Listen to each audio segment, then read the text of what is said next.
buat seluruh permata yang terkasih di dalam Tuhan, kita bersyukur dan berterima kasih kepada Tuhan karena pada minggu ini Tuhan masih memberikan kesempatan bagi kita semua, terkhusus bagi permata GBKP, diingatkan dan dimampukan dan diberikan waktu untuk dapat merenungkan firman Tuhan di dalam kegiatan PA Permata di minggu ini. Sekiranya melalui firman yang kami sampaikan dapat mengubah hidup kita, memampukan kita untuk menyatakan kebenaran firman itu dari implementasi kehidupan kita sehari-hari. Sebelumnya mari kita meminta kekuatan kepada Tuhan di dalam doa kita. Kita bersatu di dalam doa. Kami bersyukur dan berterima kasih Tuhan buat segala kebaikan yang sudah Tuhan berikan bagi kami. Izinkan pada saat ini ketika kami memakai waktu di dalam kehidupan kami untuk dapat merenungkan dan melakukan firman Tuhan di dalam hidup kami. Kiranya Tuhan memberikan kekuatan bagi kami melalui Roh Tuhan yang menguasai dan memampukan kami jadi pelaku firman yang hidup. Terima kasih Tuhan, kami bersyukur dan berdoa. Di dalam nama Yesus kami datang dan mengucap syukur. Haleluya, amin. Mari kita membaca firman Tuhan yang menjadi renungan kita di PA Permata di minggu ini, yang diambil dari kitab Galatia pasal 5. Kami akan memulai membacanya dari ayat 16 sampai dengan ayat 26. Hidup menurut daging atau roh. Maksudku ialah hiduplah oleh roh, maka kamu tidak akan menuruti keinginan daging. Sebab keinginan daging berlawanan dengan keinginan roh, dan keinginan roh berlawanan dengan keinginan daging. Karena keduanya bertentangan sehingga kamu setiap kali tidak melakukan apa yang kamu kehendaki. Akan tetapi jikalau kamu memberi dirimu dipimpin oleh roh, maka kamu tidak hidup di bawah hukum Taurat. Perbuatan daging telah nyata, yaitu percabulan, kecemaran, hawa nafsu, penyembahan berhala, sihir, perseteruan, perselisihan, iri hati, amarah, kepentingan diri sendiri, pencitraan, roh pemecah, kedengkian, kemabukan, pesta pora dan sebagainya.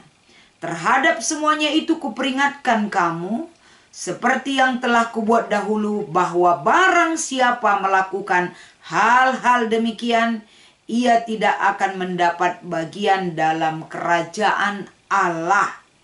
Tetapi buah roh ialah kasih, sukacita, damai sejahtera, kesabaran, kemurahan, kebaikan, kesetiaan, kelemah lembutan, penguasaan diri. Tidak ada hukum yang menentang hal-hal itu. Barang siapa menjadi milik Kristus Yesus, ia telah menyalibkan daging dengan segala hawa nafsu dan keinginan daging. Jikalau kita hidup oleh roh, baiklah hidup kita juga dipimpin oleh roh. Dan barang siapa kita gila hormat, janganlah kita saling menentang dan saling mendengki. Demikian firman yang sudah kami bacakan kepada kita semua, yang menjadi dasar sebagai renungan di PA Permata. Dan tema yang diberikan kepada PA Permata ini adalah keinginan roh versus keinginan daging. Shalom buat seluruh permata yang terkasih di dalam Tuhan. Kiranya damai sejahtera dari Allah menyertai kehidupan seluruh permata, sehingga memiliki kerinduan dan waktu untuk datang bersekutu bersama Tuhan, terlebih di PA Permata di minggu ini.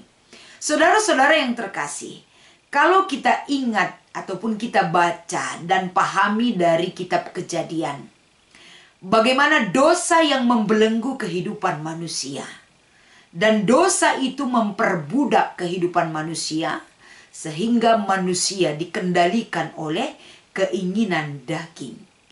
Dan bagaimana dosa itu mewujudkan bahwa di dalam setiap orang yang dikuasai oleh dosa, berarti kehilangan kemuliaan Allah di dalam hidupnya. Kehilangan gambar Allah yang sudah rusak pada diri manusia. Dan dosa itu juga adalah tercemar ataupun mencemari setiap pikiran dan setiap sikap hidup manusia. Dan dosa itu bisa menguasai pikiran, hati manusia, sehingga dari dalam hati manusia itu timbul kejahatan dan timbul keinginan daging yang menguasai dia. Ini bisa kita bandingkan juga dari kitab Markus pasal 7 ayat 21. Namun apapun yang terjadi, bagaimana manusia diperbudak oleh dosa, bagaimana manusia hidup dalam keinginan daging, bukan berarti itu tetap bisa berlaku sepanjang kehidupan manusia. Tuhan kita, Allah kita Maha Pengasih dan Penyayang. Dia selalu membuat dengan cara dan kehendak Tuhan sendiri. Bagaimana manusia ditarik dari kehidupan dosa. Mereka harus dibebaskan dari kungkungan dosa. Sehingga inisiatif Allah selalu ada untuk dapat membukakan mata rohani kita, termasuk pikiran kita, agar kehidupan kita dibawa kembali datang kepada Tuhan dan dipimpin oleh kuasa dan kebaikan Tuhan yang menyertai kehidupan kita. Bagaimana cara Allah untuk dapat mengasihi kita? Tentunya Allah yang memberikan kebebasan kepada kita. Sama seperti ketika Allah itu sendiri memberikan kebebasan kepada Adam dan Hawa. Tapi Adam dan Hawa memilih jalan sendiri untuk jauh dari Tuhan. Dan akibatnya kita bisa baca dari pemberitaan Alkitab, khususnya di kitab Kejadian. Saudara yang terkasih, pada kesempatan ini kalau kita melihat bagaimana yang menjadi bahan PA Permata di minggu ini, ketika Paulus menasehatkan kepada jemaat-jemaat yang ada di Galatia, sehingga harapan Paulus agar jemaat yang ada di Galatia ini mampu memahami eksistensi dirinya di hadapan Allah dan mampu menghadirkan eksistensi Allah itu sendiri di dalam hidup sebagai orang percaya. Saudaraku, kalau kita melihat daripada apa yang disampaikan oleh Paulus, satu hal yang dinyatakan Paulus bagi jemaat Galatia adalah bahwa manusia itu adalah makhluk roh, di mana roh itu mendiami tubuh manusia itu, sehingga di dalam roh itu ada jiwa. Dan di dalam jiwa manusia ada perasaan, di mana perasaan itu memiliki sebuah keinginan dan memiliki sebuah kehendak. Dan di dalam perasaan itulah Paulus memberikan dua gambaran yang mendiami jiwa kita ini sebagai manusia.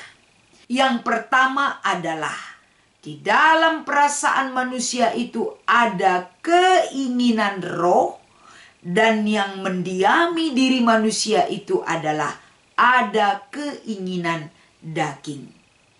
Artinya keinginan daging dan keinginan roh yang mendiami perasaan yang membelenggu jiwa manusia itu, tentunya keinginan roh dan keinginan daging itu bermusuhan dan bertentangan.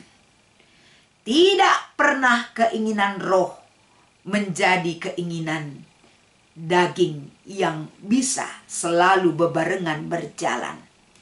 Tapi apa yang dijalankan oleh keinginan roh ini sangat dibenci oleh keinginan daging.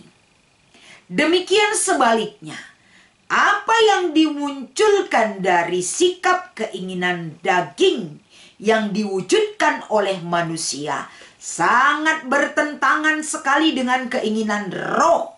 Ini disampaikan oleh Paulus kepada jemaat Galatia agar pilihan hidup yang sudah Paulus nyatakan itu, jemaat bisa memilih dan memilah di dalam hatinya mana yang mereka harus ikutkan, mana yang harus mereka tinggalkan di dalam kehidupan sebagai orang percaya. Saudaraku, pada kesempatan ini yang pertama kita lihat di sini yang disampaikan oleh Paulus bagi jemaat Galatia, yaitu apa-apa saja keinginan daging yang timbul di dalam diri manusia. beberapa hal yang disampaikan oleh Paulus dalam perikop kita, yaitu adanya percabulan, adanya kecemaran, adanya hawa nafsu, adanya penyembahan berhala, adanya sihir, adanya perseteruan, perselisihan, adanya iri hati, adanya amarah, adanya egois, dan adanya roh pemecah, dan adanya pencideraan, dan lain sebagainya. Ini adalah keinginan daging. Jika ini menguasai kehidupan manusia, Paulus katakan tidak dapat bagian di dalam kerajaan Allah. Jelas sekali. Siapapun yang tetap hidup dalam keinginan daging, intinya Paulus katakan tidak mendapat bagian dalam kerajaan Allah. Saudara-saudara, apa tujuan kita hidup di dunia ini? Tujuan kita hidup di dunia ini adalah ketika kita hidup di dunia ini, dari hidup kita, dari hidup kita, kita bisa menerima dan diberikan bagaimana damainya hidup sebagai anak-anak Tuhan, pewaris kerajaan Allah itu sendiri. Orang hidup dalam keinginan kedagingan tidak berhak dan tidak memiliki bagian dalam kerajaan Allah. Ini adalah alarm yang diberikan oleh Paulus bagi jemaat Galatia, agar jemaat Galatia bisa mengarahkan pandangan iman mereka kepada panggilan Tuhan. Oleh karena itu Paulus katakan bagian yang kedua adalah keinginan roh. Kalau keinginan daging bisa timbul karena kita tidak memiliki persekutuan yang intens dengan Tuhan.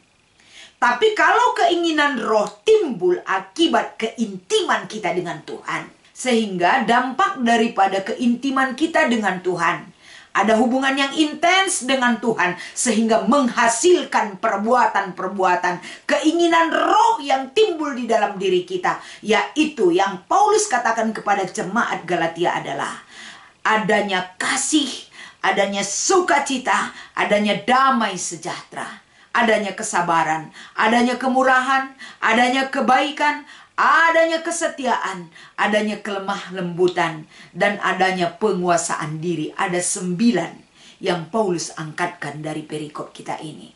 Saudara-saudaraku, ketika yang 9 ini, salah satunya, atau 2, atau 3, bahkan seluruhnya kita miliki, sangat baik sekali sebagai anugerah Tuhan yang kita terima, yang kita jaga, dan mengantarkan kita untuk hidup dalam kerajaan Allah. Saudara, bagaimana kita mengimani ini di dalam hidup kita? Sementara kita hidup di dunia yang selalu memiliki kesempatan untuk hidup dalam keinginan daging. Permata GBKP, jika ada kesempatan, jika ada peluang, dan jika ada waktu untuk hidup dalam keinginan daging, katakan saat ini juga, tidak. Say no for that. Karena apa? Karena kita sebagai anak-anak Allah, kita dipimpin dan digiring untuk hidup dalam keinginan roh. Dan keinginan roh itu bisa kita miliki dan kita praktekkan, kita wujudkan. Karena kita tidak pernah lepas daripada persekutuan dengan Tuhan. Bandingkan Yohanes pasal 15. Kita tidak menghasilkan apa-apa kalau kita berpisah dengan persekutuan dengan Tuhan. Kita akan bisa melakukan keinginan roh karena kita selalu melekat dengan roh itu sendiri, yaitu Allah kita. Oleh karena itu di dalam PA Permata di minggu ini, mari kita melihat satu hal aksi ataupun tekad yang bisa dilakukan Permata GBKP. Saya akan membacakan, yaitu coba Permata GBKP daftarkan kembali 9 buah roh dan lakukan penilaian pribadi yang berlandas kepada Galatia 5 ayat 16 sampai 26. Sejauh mana pengimplementasiannya, penerapannya dalam kehidupan Permata GBKP saat ini? Lalu apa yang menjadi tekad Permata GBKP menjadi tekad pribadi lepas pribadi? Tadi saya sudah katakan ada 9 keinginan roh ataupun buah roh. Dari yang 9 itu, bagaimana penerapannya yang sudah Permata GBKP lakukan? Ini adalah evaluasi pribadi. Kita perlu sering-sering mengevaluasi diri di hadapan Tuhan. agar kita tidak terlena dengan situasi kita. Apakah kita sudah kondusif melakukan keinginan roh? Mari evaluasi diri, renungkan, camkan. Kalau sudah atau belum, tekadkan dalam diri kamu. Bagaimana saya bisa menjadi pelaku-pelaku keinginan roh dalam hidup kita. Menjadi orang yang baik, menjadi orang yang murah hati, lemah lembut, mampu menguasai diri, menjadi orang yang baik, memiliki kesabaran, damai sejahtera adalah wujud hidupnya, dan memiliki sukacita, dan memiliki kasih yang berasal dari Allah. Selamat melakukan keinginan roh dalam kehidupan Permata GBKP. Tuhan Yesus memberkati. Kita berdoa. Terima kasih Tuhan. Berkati ini menjadi kekuatan bagi Permata GBKP. Bagi setiap orang yang mendengarkan akan teguran, gaung kebenaran firman-Mu. Mampukan seluruh orang yang memiliki kerinduan dan memiliki hati untuk dapat melakukannya. Di dalam nama Yesus kami mengucap syukur dan berdoa. Haleluya, haleluya, amin.